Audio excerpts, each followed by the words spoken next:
The family of an affluent Scarsdale couple feared murdered for the past 44 years was relieved after the elderly pair's car was likely found in a Georgia pond just a stone's throw from their hotel, offering fresh insight into the mysterious cold case.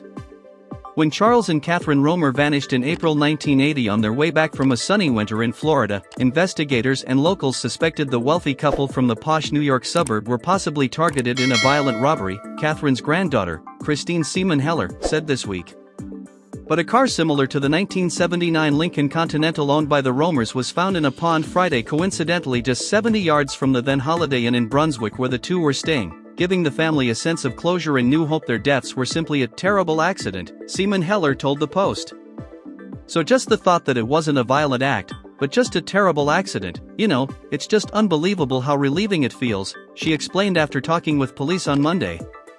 You don't want anything to happen to anyone you love, but just the fact that they didn't have an ending where it was violent or scary or horrible as it was, but not the ending that we were all led to believe all these years. Glynn County Police said Wednesday the car was finally pulled from the pond Tuesday night after the body of water was drained, and human remains in the vehicle indicate two bodies were inside. Investigators still need to identify the remains and confirm the car found is the one owned by the Romers. A manner of death has also not been determined. The car also had jewelry, including a Rolex watch and diamond ring inside of it, the family revealed. Seaman Heller, who was around 15 years old in 1980 and is one of 9 sisters, recalled investigators telling the family they believed Charles and Catherine, both in their mid-70s, were possibly the victims of something horrific.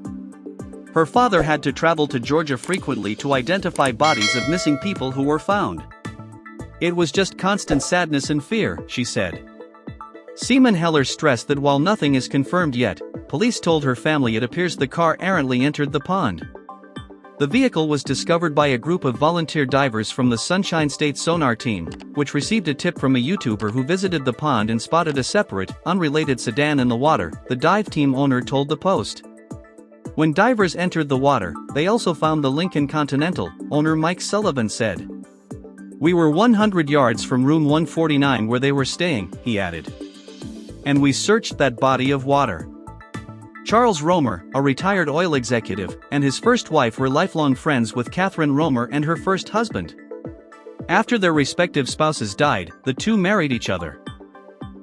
They were each worth around $1 million, according to an Associated Press report from the 1980s, and Catherine was reportedly wearing between $60,000 and $80,000 in jewelry when she vanished. She was one of those grandmothers that made us all feel special, Seaman Heller said. It's unclear if the pond was searched at the time the two vanished, a police spokesperson said, though a local, Andy Mavramat, told the Post he recalls the body of water was scoured back then. Even if it was searched, Sullivan stressed finding the car is like seeking a needle in a haystack because the visibility is horrendous. Seaman Heller said she and the rest of her family are heartened that law enforcement and even volunteers still care about the cold case. We all felt like we were her favorites, Seaman Heller said of Catherine. She was larger than life and spoke French, and she was creative, and she was one of these amazing people, just loved life. Took us traveling and always made a big fuss about these 9 granddaughters that she had.